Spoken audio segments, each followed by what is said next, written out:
অদৃশ্য দরজার রহস্য। রাত তখন প্রায় 10:30। অরণ্যের ভেতরকার এক পুরনো রাস্তা দিয়ে হাঁটছিল অরিন্দম। চাকরির কারণে তাকে প্রায়ই দূরের গ্রামে যেতে হয়, কিন্তু আজকের যাত্রাটা অন্যরকম। অজানা এক টান তাকে টেনে এনেছিল এই নির্জন পথ ধরে। গাছের পাতায় হাওয়ার শব্দ ছাড়া আর কোনো আওয়াজ নেই। হঠাৎই তার চোখে পড়ল রাস্তার ধারে একটি ভাঙাচোরা প্রাসাদ। অন্ধকারে সেটি যেন জীবন্ত ছায়ার মতো দাঁড়িয়ে আছে। অরিন্দম মনে মনে ভাবল, এতবার এই পথে গেছি, কখনো তো এ প্রাসাদ চোখে পড়েনি। কৌতূহল তাকে এগিয়ে নিল। দরজাটা অর্ধেক খোলা।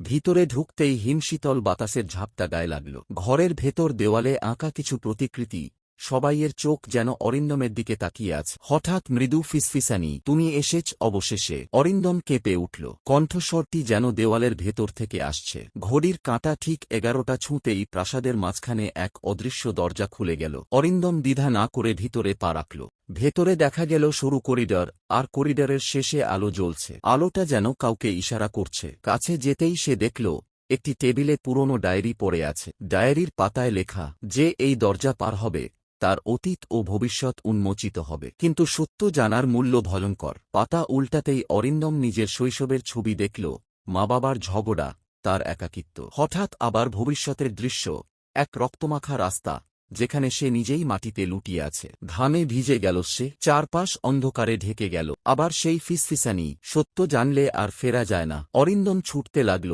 কিন্তু করিডর যেন শেষই হচ্ছে না। দৌড়াতে দৌড়াতে হঠাৎ দরজা মিলিয়ে গেল। এক তীব্র ধাক্কায় সে বাইরে এসে পড়ল। প্রাসাদটা নেই, রাস্তার পাশে শুধু ঘন অরণ্য। অরিন্দম স্তব্ধ হয়ে দাঁড়িয়ে রইল, কিন্তু হাতে এখনো সেই ডায়েরি। তার চোখে ভয় আর কৌতূহলের মিশ্র ছাপ। কে লিখেছিল সেই ডায়েরি? প্রাসাদটা কোথায় মিলিয়ে গেল? আর সবচেয়ে ভয়ঙ্কর, ভবিষ্যতের সেই দৃশ্য কি সত্যিই ঘটবে? রাতের নীরবতায় অরণ্য যেন ফিসফিস করে উঠল। রহস্য কেবল শুরু হয়েছে।